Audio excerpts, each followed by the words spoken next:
আবারও যখন অতর্কিত হামলা শুরু করে দিল, হামলা করতে করতে এমনই অবস্থা হয়ে গেছে, কিতাবের ভিতরে লিখেন একজন কাফের একটা পাথর বা একটা তীর এবার আল্লাহ নবীর মাথা বরাবর যখন ছেড়ে দিল, মাথা বরাবর ছেড়ে দেওয়ার পরে মাথার ভিতরে ছিল লোহার একটা হেলমেট, যুদ্ধ করার জন্য লোহার একটা হেলমেট ছিল।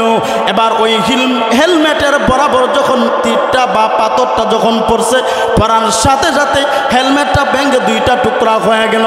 একটা টুকরা নবীজি সাল্লাল্লাহু আলাইহি ওয়াসাল্লামের মাথা মুবারক দিয়ে ঢুকছে, আর একটা টুকরা নবীজির দাঁত মুবারক, ওই যে সাবা, ওই সাবার ভিতর দিয়ে গাল দিয়ে যখন আরেকটা মাথা ঢুকলো, ঢুকার সাথে সাথে আল্লাহর নবী অজ্ঞান হয়ে পড়ে গেলেন এবং সাথে সাথে দান দান মুবারক শহীদ হয়ে গেছে।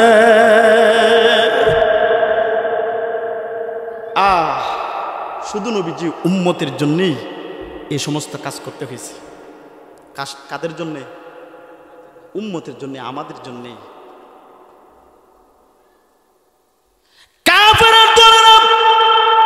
মনে মনে ভাবলো মনে হয় মুহাম্মদ পৃথিবী থেকে বিদায় হয়ে গেছে। এবার মাঠের ভিতরে ঘোষণা হয়ে গেছে মুহাম্মদুর রাসূলুল্লাহ পৃথিবী থেকে বিদায় হয়ে গেছে, পৃথিবী থেকে বিদায় হয়ে গেছে। হে মুসলমানের দলরা কার অনুসরণ করবে? তোদের নেতা, তোদের নবী মুহাম্মদুর রাসূলুল্লাহ পৃথিবী থেকে বিদায় হয়ে গেছে।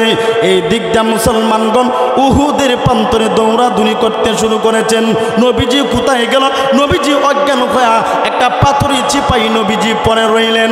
এমনিত অবস্থায় সাহাবায়ে কেরামগণ মাটির ভিতরে যখন কুচ করার জন্য দৌড়াদৌড়ি করতে শুরু করেছে, এমনি করে আল্লাহ নবীর সাহাবী হযরত আলী রাদিয়াল্লাহু আনহু এবং আবু বকর সিদ্দিক রাদিয়াল্লাহু তাআলা আনহু এবং ওই আবু উবাইদা ইবনে জাররাহ তারা যখন মাঠের ভিতরে দৌড়াদৌড়ি করতে শুরু করেছেন, এমনি হযরত আলী রাদিয়াল্লাহু আনহু গিয়ে দেখেন না, আল্লাহ নবী পৃথিবী থেকে বিদায় হন নাই, নবীজি এখনো পর্যন্ত নড়াচড়া করে, এখনো পর্যন্ত নবীজি জিন্দা। সময় মানুষকে বোঝানোর জন্য আল্লাহ কোরআনের আয়াত নাযিল করছেন। অর্থাৎ 23 বছরের জিন্দেগিতে আল্লাহ তাআলা যে কোরআনুল কারীম নাযিল করছেন, এই কোরআনুল কারীম কোনো না কোনো ঘটনার ক্ষেত্রে আল্লাহ তাআলা নাযিল করছেন। সুবহানাল্লাহ কইতেন না?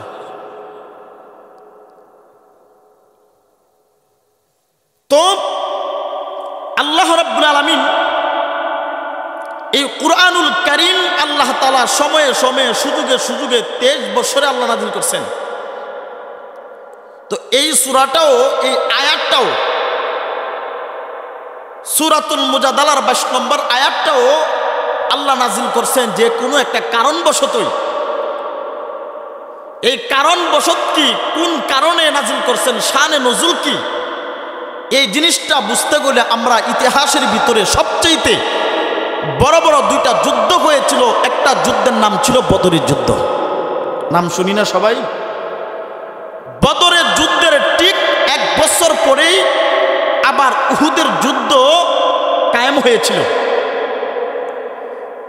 তাহলে এই আয়াতের শানে নজুল, সাহাবীর মর্যাদা বুঝতে গেলেও ইতিহাসের সবচেয়ে বড় বড় যেই দুইটা যুদ্ধ ছিল, ওই যুদ্ধের সংক্ষিপ্ত ইতিহাস আমাদের জানতে হবে।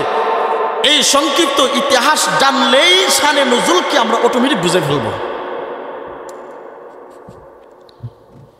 ইসলামের প্রথম যুগে 3 জন সাহাবী ছিল সবচেয়ে দামি এবং সবচেয়ে মর্যাদাশীল। কয়জন সাহাবী? 3 জন। কয়জন? 3 জন সাহাবী। এর মধ্যে একজন সাহাবীর নাম হযরতে আবু বকর সিদ্দিক রাদিয়াল্লাহু আনহু। নাম শুনছেন সবাই?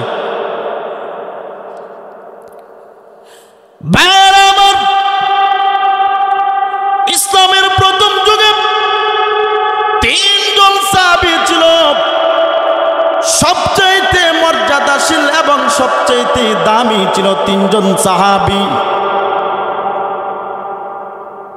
এই 3 জন সাহাবীর ভিতরে একজন সাহাবীর নাম হযরতে আবু বকর সিদ্দিক রাদিয়াল্লাহু আনহু। 2 নম্বর সাহাবীর নাম হযরতে উসমান রাদিয়াল্লাহু তাআলা আনহু। যার উপাধি নবীজি জিন্নুরাইন দিয়েছিলেন, হযরতে উসমান রাদিয়াল্লাহু তাআলা আনহু। হযরতে উসমানের কাছে নবীজির দুইজন মেয়ে বিবাহ দিয়েছিলেন। প্রথম মেয়ে যখন হযরত উসমান রাদিয়াল্লাহু আনহুর কাছে দিলেন, আল্লাহর কারিশমা বোঝা যায় না, নবীজির মেয়ে পৃথিবী থেকে বিদায় হয়ে গেছেন। আবারও হযরত উসমান রাদিয়াল্লাহু আনহুর কাছে আরেকজন মেয়ে নবীজি বিবাহ দিলেন। আবার ওই নবীজির দ্বিতীয় নম্বর মেয়েও পৃথিবী থেকে বিদায় হয়ে গেছেন। এই জন্যে আল্লাহ নবী হযরত উসমান ইবনে আফফানকে নবীজি বিশ্ব নবী উপাধি দিয়েছিলেন হযরতে উসমান জিন্নুরাইন রাদিয়াল্লাহু আনহু। সুবহানাল্লাহ না? আল্লাহর রাসূল আরো বলেন, আমার যদি আরো একটা মেয়ে থাকতো আমি উসমানের কাছে বিবাহ দিতাম। সাহাবীর মর্যাদা কম না বেশি? ইসলামের প্রথম যুগে তিনজন সাহাবী, প্রথম নম্বর সাহাবীর নাম হযরতে আবু বকর সিদ্দিক রাদিয়াল্লাহু তাআলা আনহু। দুই নম্বর সাহাবীর নাম হযরতে উসমান ইবনে আফফান রাদিয়াল্লাহু আনহু। ওই তিন নম্বর সাহাবীর নাম, যে সাহাবীর শানে আল্লাহ সূরাতুল মুজাদালার 22 নম্বর আয়াতটা আল্লাহ নাজিল করেছেন, উনি আর কেউ না, উনার নাম হলো হযরতে আবু উবাইদা ইবনুল জাররাহ। সুবহানাল্লাহ জুরে বুঝতাম যে সাহাবীর শানে আল্লাহ কোরআনের আয়াত নাজিল করতেন, সাহাবীর নাম কি? আবু উবাইদা ইবনুল জাররাহ। আবু উবাইদা ইবনুল জাররাহর ভিতরে রাসূলের প্রেম, রাসূলের ভালোবাসা কত ছিল, এই জিনিসটা বুঝতে হলেই আমরা ইতিহাসের দুইটা বড় বড় যুদ্ধের সংক্ষিপ্ত ইতিহাস আমি আপনাদের সামনে বলবো, অটোমেটিক এর শানে নজুল আপনারা বুঝে ফেলবেন।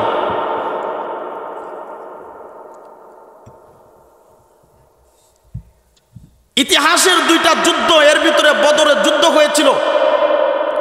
বদরের যুদ্ধ এমন একটা যুদ্ধ ছিল যেই যুদ্ধে মার্কা মার্কা জাহান্নামী 70 জন বড় বড় কাফর দুনিয়াতে বিদায় হয়ে গেছে।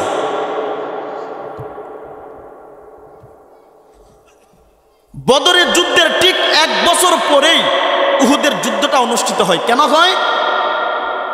বদরের যুদ্ধে যে সমস্ত কাফেররা অংশগ্রহণ করেছিল তাদের ভিতরে একটা জিদ ছিল যে আমরা যে পরাজিত হয়ে গেছি, আমরা তো পরাজিত হইলে হবে না, পরাজিত হইলে তো মানুষের সামনে মাথা উঁচু করে দাঁড়ানো যাবে না।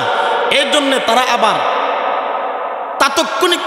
তাৎক্ষণিকভাবে তারা আবার আরেকটা যুদ্ধ, যে যুদ্ধ হয়েছিল উহুদের যুদ্ধ, এই যুদ্ধের ভিতরে অতর্কিত হামলা করার জন্যই 3500 বেঈমানদেরকে নিয়ে তারা উহুদের প্রান্তরের দিকে রওনা হয়ে গেছে। কেন? যে মুসলমানদের উপরে অতর্কিত হামলা করবে। আল্লাহ রাসূল এইটা জানলেন, জানার পরে নবীজি সাল্লাল্লাহু আলাইহি ওয়াসাল্লাম তাৎক্ষণিকভাবে 1000 সাহাবীদের একটা জামাত তৈরি করছে। কাফেরের সংখ্যা কম না বেশি? আরো জোরে কোন কম না বেশি? মুসলমানের সংখ্যা কম, কিন্তু এরপরেও মুসলমানদের সঙ্গে কে আছেন? আর আওয়াজ দেখেন, কে আছেন? মুসলমানের সঙ্গে আমার আল্লাহ আছেন। সুতরাং মুসলমান তাদের শক্তির বলে তারা কখনো জিহাদ করে না, ঈমানের বদলতে, ঈমানের শক্তিতে প্রত্যেকটা মুসলমান জিহাদের ময়দানে ঝাঁপিয়ে পড়ে। বাইরে আমার লক্ষ্য করে দেখুন, আল্লাহর হাবিব বিশ্বনবী রাহমাতুল লিল আলামিন যখন দেখতেন কাফেরের দলেরা অতর্কিত হামলা করার জন্য 3500 কাফেরদেরকে নিয়ে উহুদের প্রান্তরের দিকে রওনা হয়ে গেলেন।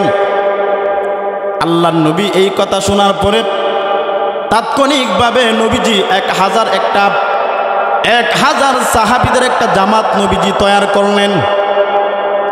এবার নবীজি 1000 সাহাবীদের একটা জামাত নিয়ে নবীজি বিশ্ব নবী মুহাম্মদুর রাসূলুল্লাহ সাল্লাল্লাহু আলাইহি ওয়াসাল্লাম তিনি উহুদের প্রান্তরের দিকে রওনা হয়ে গেলেন। প্রতিমধ্যে যাওয়ার পরে 1000 সাহাবী থেকে 300 ছিল মুনাফিক। কত? 300 মুনাফিক। তারা নবীজির কাছ থেকে আলাদা হয়ে যাচ্ছে। মুসলমানের সংখ্যা এমনিতে কম, মাত্র 1000 কাফেররা হইল 3500। এবার আবার এই 1000-এর চেয়ে 300 হইল মুনাফিক। নাউজুবিল্লাহ কিতেন না।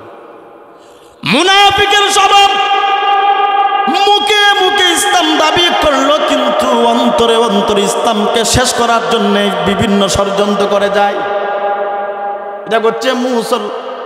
এটা হচ্ছে মুসলমানদেরকে কিভাবে তলে তলে শেষ করা যায়, কোরআনকে কিভাবে শেষ করা যায়।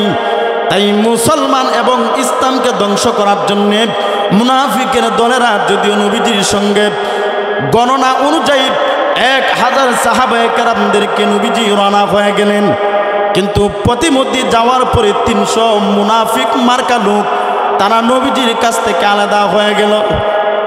সাহাবায়ে কেরাম আল্লাহর হাবিব বিশ্ব নবী রাহমাতুল লিল আলামিনের কাছে খবর দিলেন, ওগো আল্লাহর পয়গম্বর, আপনার 1000 সাহাবী থেকে 300 হইল মুনাফিক।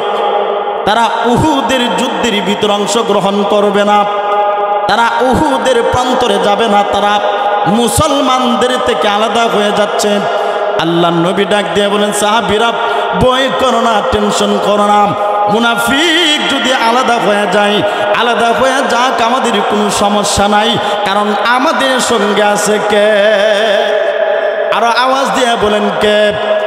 এবার নবীজি 700 সাহাবায়ে কেরাম নিয়ে এবার নবীজি সাল্লাল্লাহু আলাইহি ওয়াসাল্লাম উহুদের প্রান্তরের দিকে যখন রওনা হয়ে গেলেন, উহুদের মাঠে গিয়ে আল্লাহর নবী বিশ্ব নবী রাহমাতুল লিল আলামিন উহুদের প্রান্তরে সাহাবীদেরকে বন্টন করতে শুরু করলেন।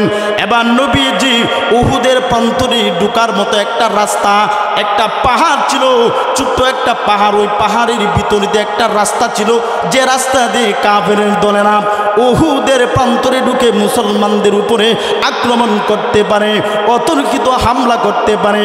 এই জন্যে আল্লাহর নবী 700 সাহাবীদেরকে 50 জন সাহাবায়ে কেরামকে আল্লাহর নবী ওই রাস্তার ভিতরে পাহারাদার হিসাবে রাখলেন এবং তাদের আমির নিযুক্ত করলেন হযরতে আব্দুল্লাহ বিন জুবাইর রাদিয়াল্লাহু তাআলা আনহুকে। এবার আব্দুল্লাহ বিন জুবাইরকে আল্লাহর নবী বিশ্ব নবী ডাক দিয়ে বলেন, রে আব্দুল্লাহ বিন জুবাইর, আমি তোমাকে বলে দিলাম তোমার সঙ্গে তোমার অধীনে যে সমস্ত সাহাবীরা তোমাদের সঙ্গে আমি তোমাদের কাছে দিয়ে দিলাম, আমি তোমাকে আমির নিযুক্ত করে দিয়েছি। আমরা মুসলমানগণ যদি বিজয় লাভ করি, এরপর তোমরা সেখান থেকে জায়গা স্থানান্তর করবা না, মাঠ কখনো ছাড়বা না। আমরা যদি পরাজিত হয়ে যাই, এরপর তোমরা কখনো মাঠ ছাড়বা না। কিন্তু আল্লাহ নবী বিশ্ব নবী রাহমাতুল লিল আলামিন আরো 650 জন সাহাবায়ে কেরামদেরকে নিয়ে উহুদের প্রান্তরের ভিতরে নবীজি যখন বন্টন করে দিতেছেন, এমত অবস্থায় এবং কাফের এবং মুসলমানদের ভিতরে হামলা শুরু হয়ে গেছে, যুদ্ধ শুরু হয়ে গেছে। প্রাথমিক অবস্থায় মুসলমানের মারের আঘাতের কারণে কাফের দলেরা মাঠ ছাড়তে বাধ্য হয়েছে। মুসলমানের সংখ্যা কয়জন? 700 থেকে 50 জন পাহারাদার, কারণ তাদের কোনো যুদ্ধ না, কারণ তারা হইল পাহারাদার। তারা কি পাহারাদার? কারণ তারা যুদ্ধে অংশগ্রহণ করে নাই, তারা শুধু এই দিক দিয়ে আসলে তারা শুধু প্রতিহত করবে। তারা কি করবেন? প্রতিহত করবে, জানাই দিবে যে তারা এই দিক দিয়ে আসতেছে।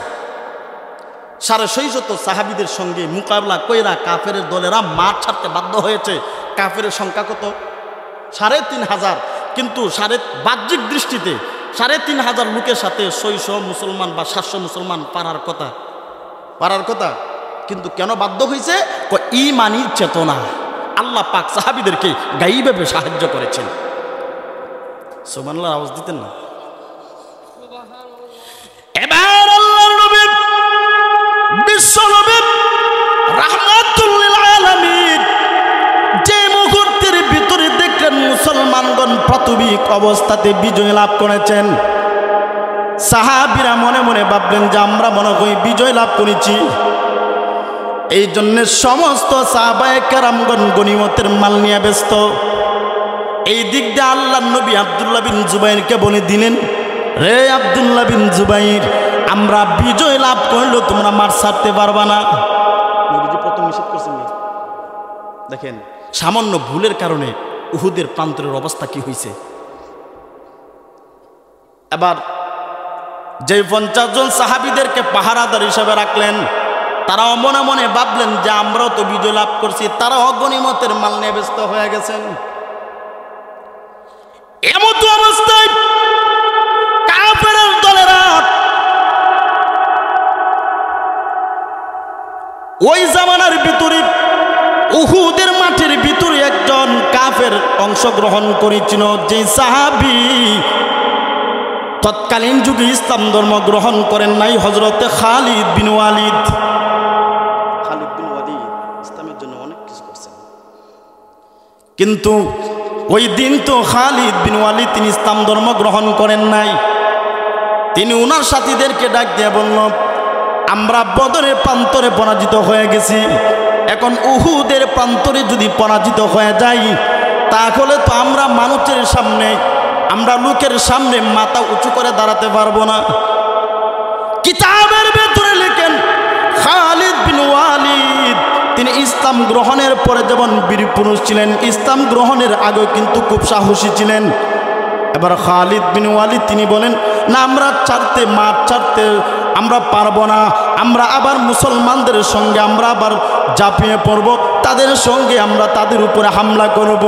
এমনি করে আব্দুল্লাহ বিন জুবাইর রাদিয়াল্লাহু আনহু তিনি সাহাবীদেরকে বলে দিয়েছিলেন, সাহাবীরা রে, আল্লাহর নবী নিষেধ করেছেন আমরা যেন মাঠ না ছাড়ি, আমরা যেন জায়গা এখান থেকে স্থানান্তর না করি। কিন্তু সাহাবায়ে কেরাম আব্দুল্লাহ বিন জুবাইর রাদিয়াল্লাহু আনহুর কথা তিনি না শুনে সকলেই যখন গনিমতের মাল নিয়ে ব্যস্ত হয়ে গেছে, এই দিকটা কিন্তু রাস্তা খালি। রাস্তা কি? আপনার বাড়ির ভিতরে যদি আপনি না ঘুমান তো ডাকাতি করতে খুব ভালো লাগবে, ঠিক না? বাড়ির পাহারাদার যদি না থাকে, বাড়ির মালিক না থাকলে, খালি ঘর পাড়ায় কোথাও বেড়াইতে গেছেন, চুরি করতে কি আর ভয় লাগবো? ভয় লাগবো। আব্দুল্লাহ বিন জুবাইর সহ তারা যখন এই সাহাবীরা যখন গনিমতের মাল নিয়ে ব্যস্ত হয়ে গেছেন, রাস্তা যখন খালি হয়ে গেছে, এই দিকটা খালিদ বিন ওয়ালিদ তিনি তার দল বল নিয়ে মাঠের ভিতরে অংশগ্রহণ করেছে। নাউজুবিল্লাহ, জোরে কইতেন না? উহুদের ময়দানে কাফেরের দলেরা আবারও যখন নতুনকৃত হামলা মুসলমানের উপরে যখন করতে শুরু করেছে, কিতাবের ভিতরে লেখেন মাঠের অবস্থা এমন হয়ে গেছে যে মাঠের ভিতরে এমন একটা উশৃঙ্খলা শুরু হয়েছে, এখন মুসলমানগণ মারে। পরিস্থিতিটা এমন হয়েছে, এখন এলোমেলো লাগে গেছে, এখন নিজের লোকটাই মারে, বুঝতে পারে না, কারণ কাফেররা এমনভাবে অতর্কিত হামলা শুরু করছে।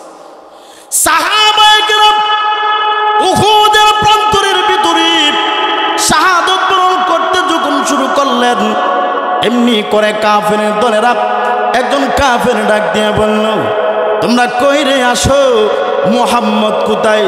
আসো মুহাম্মদকে দেখি কোথায়, আগে মুহাম্মদকে শেষ করে দিতে হবে। মুহাম্মদকে যদি শেষ করা যায় তাহলে তাদের ইসলামটা এমনিতে শেষ হয়ে যাবে। এবার কাফেরের দলেরা আল্লাহর নবী বিশ্ব নবী রাহমাতুল লিল আলামিনকে পুশ করার জন্য মাটির ভিতরে দৌড়াদৌড়ি করতে শুরু করেছে। এমন অবস্থা এবার কাফেররা গিয়ে দেখে আল্লাহর নবী 10 জন সাহাবায়ে কেরাম নিয়ে উহুদের প্রান্তরের ভিতরে আল্লাহর নবী সাহাবীদেরকে নিয়ে যখন পরামর্শের ভিতরে ব্যস্ত ছিলেন, এমনিতে অবস্থায় ওই 10 জন সাহাবীর উপরে কাফেররা যখন আক্রমণ করতে শুরু করেছে, আক্রমণ করতে করতে 7 জন সাহাবী দুনিয়া থেকে বিদায় হয়ে গেছে। সাহাবীর সংখ্যা কত ছিল সেখানে? 10। 7 জন শাহাদত বরণ করেছেন, রইল কয়জন? 3 জন।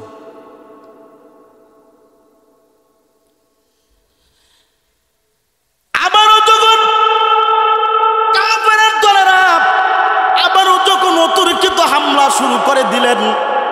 আবার হামলা করতে করতে এমন একটা অবস্থা হয়ে গেছে, আবারও আল্লাহ নবীর উপর সহ কাফেররা ওই 3 জন সাহাবী সহ সেখানের ভিতরে যখন আবারও হামলা শুরু করে দিলেন, ওই 3 জনের ভিতরে একজন সাহাবী ডাক দিয়া বলল, সাহাবীরা রে, 7 জন শাহাদাত বরণ করেছেন, হয়তো আমিও শাহাদাত বরণ করব, কারণ আমার নাকির ভিতরে জান্নাতের ঘ্রাণ লাগতেছে। আর আওয়াজ দিয়া কন্যা সুবহানাল্লাহ। এর অর্থ কইল সেই সাহাবী শাহাদত বরণ করবে। ওই তিনজনের ভিতরে আবার আরেকজন যখন অতর্কিত হামলা করলো, হামলা করতে করতে ওই তিনজন থেকে একজন সাহাবী তিনিও শাহাদত বরণ করেছে। আর রয়েছে কয়জন? এই দুইজন সাহাবী আবার যখন দুইজনের উপর যখন অতর্কিত হামলা শুরু করে দিলেন, আবার হামলা করতে করতে ওই দুইজন সাহাবী থেকে আরেকজন সাহাবীও তিনিও শাহাদত বরণ করলেন। শুধু রইলেন মাত্র কয়জন? একজন। ওই একজন সাহাবীর নাম হযরতে আবু উবাইদা ইবনুল জাররাহ। চিৎকার মেরে বলি সুবহান। শেষ পর্যন্ত সাহাবী হলো কয়জন? একজন। আবার কাফেরের দলেরা আবু উবাইদা ইবনুল জাররাহর উপর যখন আক্রমণ করতে শুরু করলো, আক্রমণ করতে করতে আল্লাহর কি কুদরত, আবু উবাইদা ইবনুল জাররাহ তিনি শাহাদত বরণ করেন নাই। তিনি যখন আবারও সাইডে যখন বেহুশ হয়ে পড়ে গেল, কাফেরের দলেরা বিশ্ব নবী রাহমাতুল লিল আলামিনের উপর যখন আবারও যখন অতর্কিত হামলা শুরু করে দিল, হামলা করতে করতে এমনই অবস্থা হয়ে গেছে, কিতাবের ভিতরে লিখেন একজন কাফের একটা পাথর বা একটা তীর এবার আল্লাহ নবীর মাথা বরাবর যখন ছেড়ে দিল, মাথা বরাবর ছেড়ে দেওয়ার পরে মাথার ভিতরে ছিল লোহার একটা হেলমেট, যুদ্ধ করার জন্য লোহার একটা হেলমেট ছিল। এবার ওই হেলমেটের বরাবর যখন তীরটা বা পাথরটা যখন পড়ছে, পড়ার সাথে সাথে হেলমেটটা ভেঙে দুইটা টুকরা হয়ে গেল। একটা টুকরা নবীজি সাল্লাল্লাহু আলাইহি ওয়াসাল্লামের মাথা মুবারক দিয়ে ঢুকছে, আর একটা টুকরা নবীজির দাঁত মুবারক, ওই যে সাবা, ওই সাবার ভিতর দিয়ে গাল দিয়ে যখন আরেকটা মাথা ঢুকলো, ঢুকার সাথে সাথে আল্লাহর নবী অজ্ঞান হয়ে পড়ে গেলেন এবং সাথে সাথে দান দান মুবারক শহীদ হয়ে গেছে।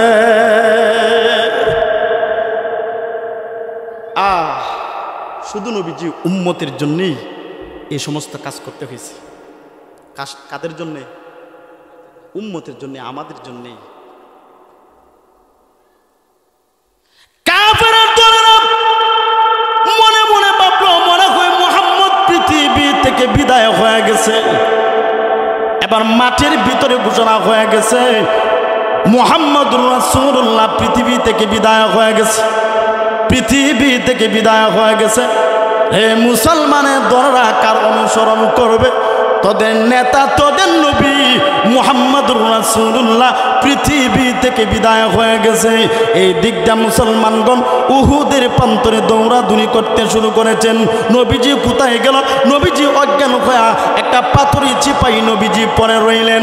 এমনিত অবস্থায় সাহাবায়ে কেরামগণ মাটির ভিতরে যখন কুচ করার জন্য দৌড়াদৌড়ি করতে শুরু করেছে।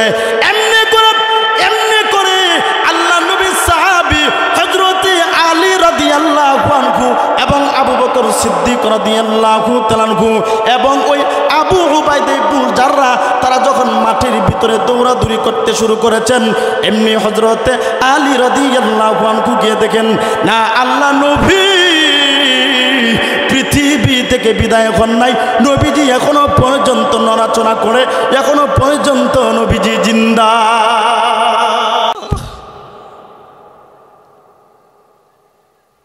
এবার নবীজি সাল্লাল্লাহু আলাইহি ওয়াসাল্লামকে যখন ধরবেন, নবীজি তো নড়াচড়া করতেছেন, কারণ কোনো কাফেরের কোনো ক্ষমতা নাই নবীকে পৃথিবী থেকে বিদায় করার জন্য, কারণ নবীজির দায়িত্ব একমাত্র আল্লাহর হাতে।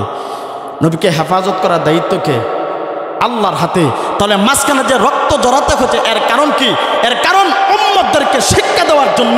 এই উম্মতের দলেরা ইসলামের উপর যখন আঘাত আসবে, ইসলামের উপর আঘাত আসবে, ইসলামের উপর যখন কাফের বেঈমানের দলেরা পৃথিবীতে আঘাত করবে, ইসলামের উপরে আল্লাহর বিরোধিতা করবে, নবীজির বিরোধিতা করবে, তখন মুসলমান তোমরা ইসলামের জন্য নিজের শরীর থেকে তাজা রক্ত জড়াতে হবে।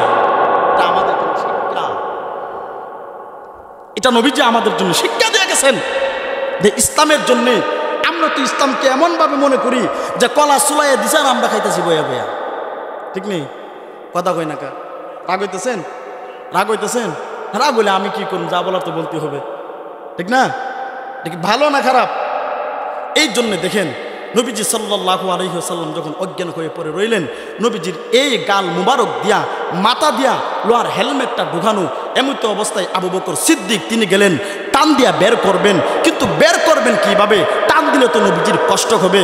এবার নবীজি সাল্লাল্লাহু আলাইহি ওয়াসাল্লাম আবু বকর সিদ্দিক সামনে বাড়লেন।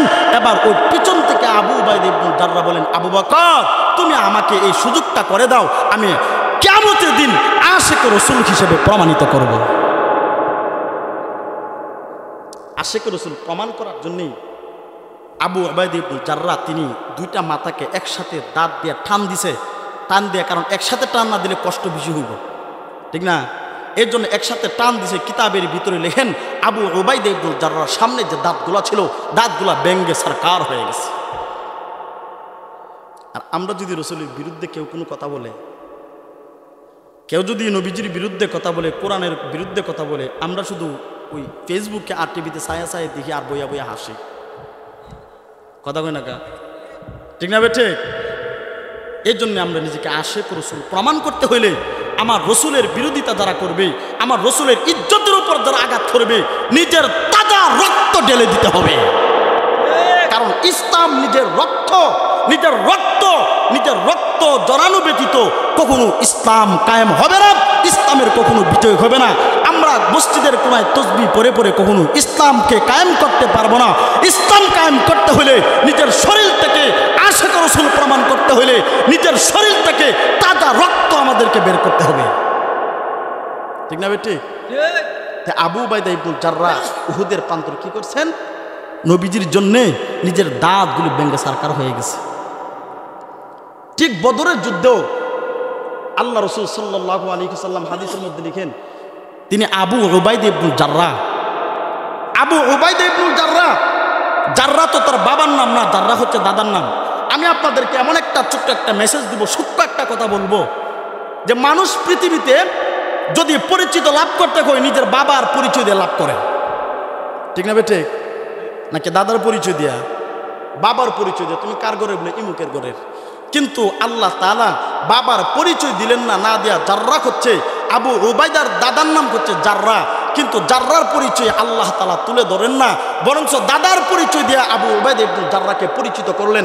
এর কারণটাই হলো ওই সূরাতুল মুজাদালার 22 নম্বর আয়াতের শানে নুজুল। কেন?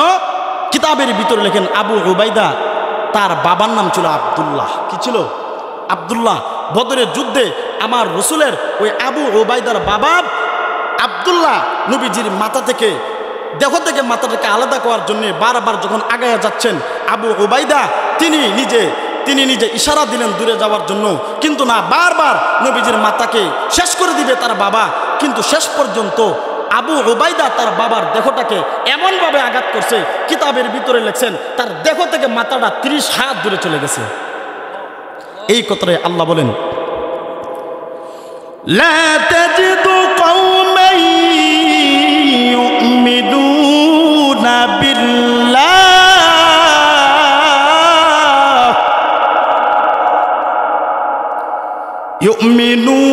ইউমিনুনা বিল্লাহি ওয়াল ইয়াউমিল আখির ইউআদুনা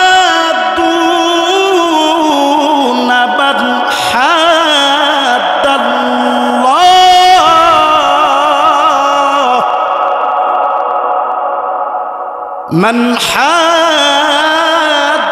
হাদ্দাল্লাহ ওয়া রাসূলাহু ওয়ালাউ কানু আবাআহুম আও আবনাআহুম আও ইখওয়ানাহুম আও আশীরাতাহুম। আবু উবাইদা ইবনে জাররাহ তিনি যখন বদরের যুদ্ধে তার বাবার দেহ থেকে যখন মাথাটা আলাদা করে দিয়েছে, সাধারণ বিষয় নিজের বাবার গর্দান আলাদা করা, কি মনে করেন সাধারণ বিষয়? হ্যাঁ, সাধারণ বিষয় না। মানুষেরা বলা বলি শুরু করছে, কি এমন একটা ইসলাম নিজের বাবার গর্দানটি আলাদা করে দিছে। আল্লাহ সাথে সাথে নবীজিকে আবু উবাইদা ইবনে জাররাহকে সান্ত্বনা দেওয়ার জন্য এই আয়াতখানা আল্লাহ নাযিল করছেন। সুবহানাল্লাহ, আওয়াজ যেভাবে দিচ্ছেন। নিজের বাবার দেহ থেকে মাত্রাটা আলাদা করা এটা স্বাভাবিক কোনো বিষয় না। আল্লাহ এই কথাটা বলেন, যারা আল্লাহ এবং তার রাসূলের বিরোধিতা করবে, শত্রু হবে, আল্লাহ কোনো মুমিন তাদের সঙ্গে কখনো বন্ধু স্থাপন করতে পারে না। কারণ আল্লাহ যদিও তার বাবা হয়, যদিও সন্তান হয়, যদিও ভাই হয়, যদিও তার নিকটতম আত্মীয় স্বজন হয়, কেউ যদি আমার রাসূলের বিরোধিতা করে সে আমার আপন না। তারা কিনা? এই জন্য নবীজি রক্ত কেন জড়াইলেন? নবীজি রক্ত জড়াইলেন? আমরা তো নবীজিকে মুখে মুখে ভালোবাসতে জানি, কিন্তু দিল থেকে কয়জনে মহব্বত করতে জানি? কারণ নবীজির ভালোবাসার কারণে আশেক রাসূল প্রমাণ করতে গেলে নিজের মাথার টুপিটাও আমরা মাথায় দিতে পারি না। কথা বল না, ঠিক না? ঠিক। গায়ের ভিতরে সুন্নতি লেবাস দিতে পারি না। আমরা কতটুকু আশেক রাসূল? আমরা তুতায় দাঁড়িয়ে রাখতে পারি না। আমরা কেমন আশেক রাসূল, অথচ আমরা আশেক রাসূল, ঠিক না? বিক্রি। এই জন্য আমরা নিজেকে আশেক রাসূল দাবি করি। আশেক রাসূল তো দাবি করা ওই ব্যক্তি সবচেয়ে বেশি যোগ্য, যার ভিতরে মাথা থেকে পা পর্যন্ত সুন্নত দ্বারা ভরপুর, ঠিক না? এই জন্য নবীজি দেখেন আমাদের জন্য কত মায়া, কত দয়া, নবীজির কত মহব্বত ছিল উম্মতের প্রতি, নবীজির কত মায়া ছিল উম্মতের প্রতি, কত মহব্বত ছিল। শুধু আজও না, দুনিয়াতে থাকতেই নবীজি সাল্লাল্লাহু আলাইহি ওয়াসাল্লাম উম্মতের জন্য কান্দেন নাই।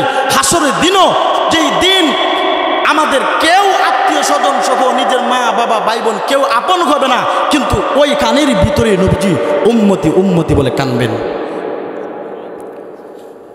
ভাইয়ের আমার লক্ষ্য করে দেখুন, আল্লাহর নবী বিশ্ব নবী রাহমাতুল লিল আলামিন একদিন খুদরা শরীফের ভিতরে বসে রইলেন।